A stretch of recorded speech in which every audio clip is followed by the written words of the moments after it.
Hello friends, ધમુસ kitchen and vlog પર તમારું સ્વાગત છે।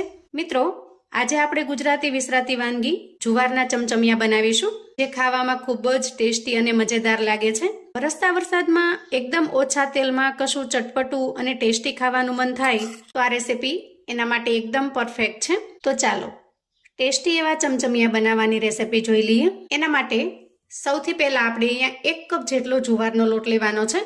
આ જે જુવારનો લોટ છે એ રેગ્યુલર આપણે રોટલા કરવા માટે અથવા તો જુવારની રોટલી કરવા માટે દળાવતા હોઈએ એ લોટ લીધેલો છે। અને જો તમારી પાસે ઘરમાં જુવારનો લોટ અવેલેબલ ન હોય તો બજારમાં પણ એકદમ આસાનીથી જુવારનો લોટ પેકેટમાં મળી જાય છે।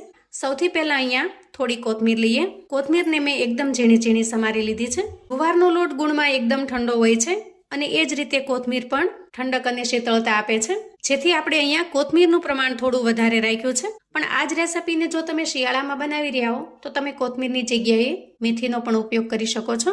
હવે આપણે કોથમીરમાં થોડા મસાલા કરી લઈએ। સૌથી પહેલાં ઉમેરીશું 1 ચમચી જેટલી આદુ મરચાંની પેસ્ટ।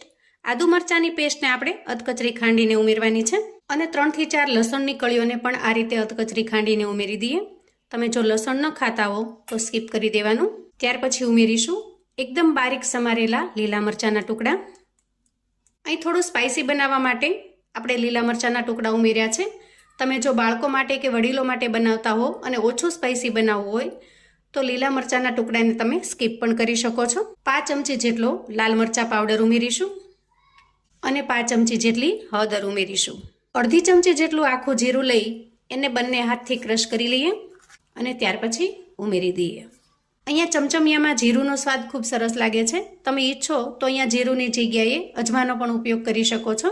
અને હવે એકદમ બારીક સમારેલા મીઠા લીમડાના પાન ઉમેરી દઈએ, કેમ કે મીઠા લીમડાના પાનનો સ્વાદ અને સુગંધ બંને ખૂબ જ સરસ આવશે। હવે આપણે બધા જ મસાલાને સરસ રીતે મિક્સ કરી લઈશું અને ત્યાર પછી આપણે તૈયાર કરેલો 1 કપ જેટલો જુવારનો લોટ ઉમેરી દઈએ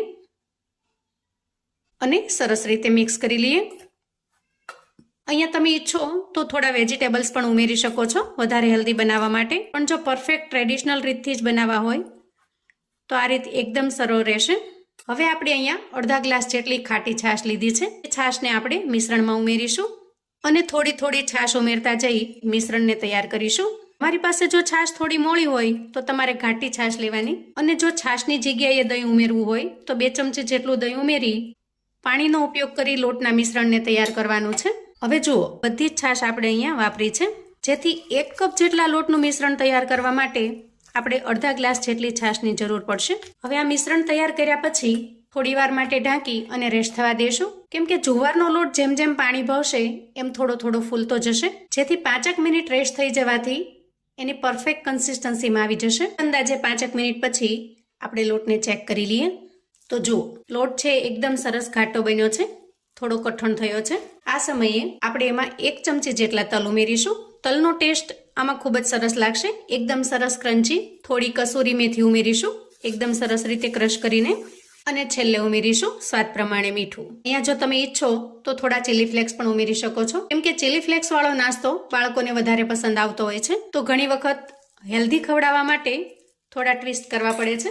હવે જુઓ, અહીંયા લોટની કન્સિસ્ટન્સી કંઈક આ રીતની છે, જે થોડી ઘાટી લાગે છે। તો આ સ્ટેજે હું 4 થી 5 ચમચી જેટલું પાણી ઉમેરું છું અને લોટની કન્સિસ્ટન્સીને બેલેન્સ કરી લઉં છું।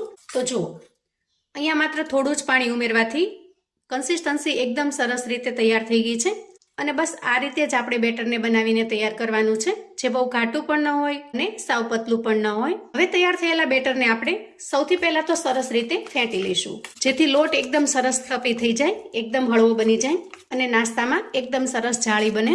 અંદાજે 1 મિનિટ સુધી આ રીતે આપણે ચલાવી લઈશું। આમ કરવાથી ધીરે ધીરે લોટનો કલર ચેન્જ થવા લાગશે। અહીંયા તમે જોઈ શકો છો, જે એકદમ ઘાટો કલર હતો એ થોડો લાઇટ થવા લાગશે। હવે 1 મિનિટ સરસ રીતે ફેંટ્યા પછી લોટ એકદમ હળવો થઈ ગયો છે અને થોડો ફૂલી પણ ગયો છે। હવે આ સ્ટેજે આપણે થોડો 5 ચમચી જેટલો ખાવાનો મીઠો સોડા ઉમેરી દઈએ અને સરસ રીતે મિક્સ કરી લઈએ। તો હવે આપણે ગેસ તરફ જઈએ। અહીંયા ગેસ ઓન કરી ગેસ ઉપર મેં પેન મૂકી દીધું છે। અહીંયા પેન થોડું ગરમ થાય એટલે બ્રશની મદદથી થોડું તેલ લગાવી દઈએ અને ત્યાર પછી એમાં થોડા તલ ઉમેરીશું અને હવે આપણે તૈયાર કરેલા બેટરમાંથી 1 ચમચા જેટલું બેટર આપણે એના ઉપર પાથરી દઈએ અને બેટરને એક સરખું ફેલાવી દઈએ. અહીંયા આપણે બહુ જાડું પણ નહીં અને સાવ પતલું પણ નહીં એવું થર બનાવવાનું છે. જો આ રીતે ગેસની ફ્લેમને આપણે મીડિયમ પર રાખી એને થોડી વાર માટે પાકવા દઈએ. અહીંયા તમે ઈચ્છો તો થોડી વાર માટે ઢાંકણ પણ ઢાંકી શકો છો અને અંદાજે અડધી મિનિટ પછી આપણે એને ફરી ખોલી લઈશું. હવે જુઓ, અહીંયા જેમ જેમ કૂક થતું જશે એમ નીચેની કિનારીનો કલર ચેન્જ થતો જશે અને ઉપરની સપાટી કોરી થતી જશે. તો અહીંયા ઉપરની સપાટી થોડી કોરી થાય એટલે આપણે થોડું અમથું તેલ ઉમેરી દઈએ, 5 ચમચી જેટલું, અને ત્યાર પછી આપણે સાઈડ ચેન્જ કરી લઈએ આ રીતે. હવે ફરી આપણે 5 ચમચી જેટલું તેલ લેવાનું છે અને એની કિનારી પર લગાવી દેવાનું છે, જેથી એકદમ સરસ ક્રિસ્પી બનીને તૈયાર થશે. અહીંયા આપણે નોનસ્ટિક પેન લીધેલું હોવાથી તેલનું પ્રમાણ એકદમ ઓછું જોઈએ છે. હવે આપણે તાવેથાની કે સ્પેચ્યુલાની મદદથી થોડું થોડું પ્રેસ કરતું જવાનું અને એને આ રીતે અલટાવી પલટાવી સરસ રીતે શેકી લેવાનું છે. અને જ્યારે બંને સાઈડ એકદમ સરસ ક્રિસ્પી થઈ જાય અને સરસ રીતે કૂક થઈ જાય ત્યાર પછી આપણે એને પ્લેટમાં કાઢી લઈએ અને બસ આ જ રીતથી આપણે બધા ચમચમિયા બનાવીને તૈયાર કરી લઈએ. તો જુઓ, સુપર ટેસ્ટી, સ્પોન્જી અને એકદમ જાળીદાર એવા જુવારના ચમચમિયા બનીને તૈયાર છે. ખરેખર ટેસ્ટમાં એકદમ લાજવાબ બને છે. આને તમે કોઈ પણ ચટણી સાથે પીરસી શકો છો અથવા તો દહીંનું ડીપ બનાવી એની સાથે પણ પીરસી શકો છો. હું આ ચમચમિયાને એકદમ પ્લેન દહીંની સાથે પીરસી રહી છું, કેમ કે દહીંની સાથે પણ ખૂબ જ ટેસ્ટી એવા લાગે છે. તમે એને ટોમેટો કેચઅપ કે ટોમેટો ચટણીની સાથે પણ આપી શકો છો. ખરેખર ખૂબ જ લાજવાબ ટેસ્ટ બને છે. અહીંયા પ્લેન દહીંની અંદર થોડું મીઠું, ધાણા જીરું અને મરચું ઉમેરી મેં તૈયાર કરી લીધું છે અને આ રીતે આજના ચમચમિયાને મેં સર્વ કરેલા છે. અહીંયા તમે એનો લુક જોઈ શકો છો. એકદમ સરસ, ગ્લુટન ફ્રી, ખૂબ જ હેલ્ધી અને જોતા જ ખાવાનું મન થઈ જાય એવા સરસ ટેસ્ટી જુવારના ચમચમિયા બન્યા છે. કોઈ પણ ચટણી સાથે, દહીં સાથે, દહીંના ડીપની સાથે અથવા તો ચાની સાથે એન્જોય કરી શકો છો.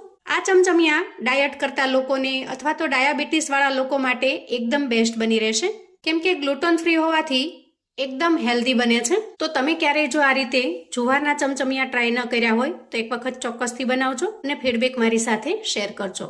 આવું અવનવું જાણવા માટે અને મને સપોર્ટ કરવા માટે ચેનલ પર જો તમે નવા છો તો પ્લીઝ ચેનલને સબસ્ક્રાઇબ કરજો. વિડીયો ગમે તો લાઈક અને શેર કરજો. તમારા સગા સંબંધી મિત્રોને પણ આપણી આજની એકદમ ટેસ્ટી એવા જુવારના ચમચમિયાની રેસિપી ચોક્કસથી મોકલી આપજો, જેથી એ લોકો પણ બનાવીને તૈયાર કરી શકે, એન્જોય કરી શકે અને એના પરિવારને પીરસી શકે. કોમેન્ટમાં મને ચોક્કસથી જણાવજો મિત્રો કે આજની આ જુવારના ચમચમિયાની રેસિપી તમને કેવી લાગી છે. ફરી મળીશું એક નવી રેસિપી સાથે.